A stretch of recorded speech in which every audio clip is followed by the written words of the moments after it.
I worked in bookstores for 15 years, and so many things happened, I need to tell these stories. One day, as I was walking around the store putting away books, I saw an older lady who looked a little apprehensive, a little nervous, maybe just a little like she wasn't having her best day. So as I was going by, I said, "Hey, do you need any help finding anything?" And she says, "No, I'm just looking." And then she said, "Well, I actually do need some help, but I don't know how to tell you this." And I said, "Well, just try. I'm sure I've heard something before." And she says, "My grandson is in prison, and he asked me to order these books for him, and I don't really know how to do this." And I said, "Oh, well, we ship books to the prison all the time. That's something we can help you with, so that's not a problem at all. Do you know what books he wants?" And she said, "Well, that's the other problem." She hadn't really had a lot of contact with him until recently when he reached out asking her for books. And he had just sent her the ISBN numbers for the books and not the titles. And he'd said, just give the numbers to the people at the bookstore and they'll order it.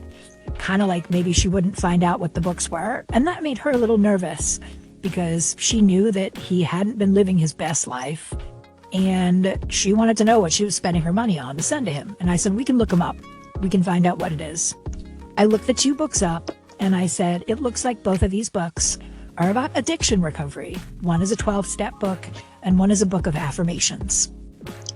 And she looked so incredibly relieved. She had been so worried about this kid and not able to be in his life. And he didn't want to tell her that that's what he wanted to order. But she was more than happy to get this stuff for him.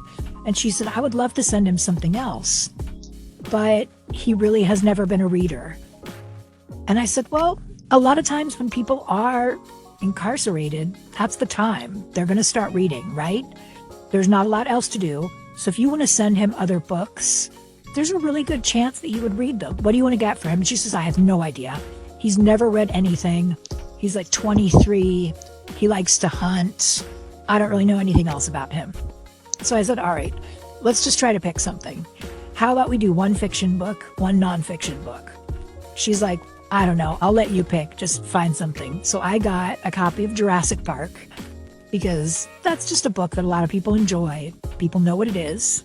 And then because he likes hunting and being outdoors, I got a book of stories about like Bigfoot and Mothman and like weird stuff in the woods. And she went ahead and ordered those books and the affirmations and the addiction stuff and sent it to him. And she just looked so relieved to have come in and done it. And it was fucking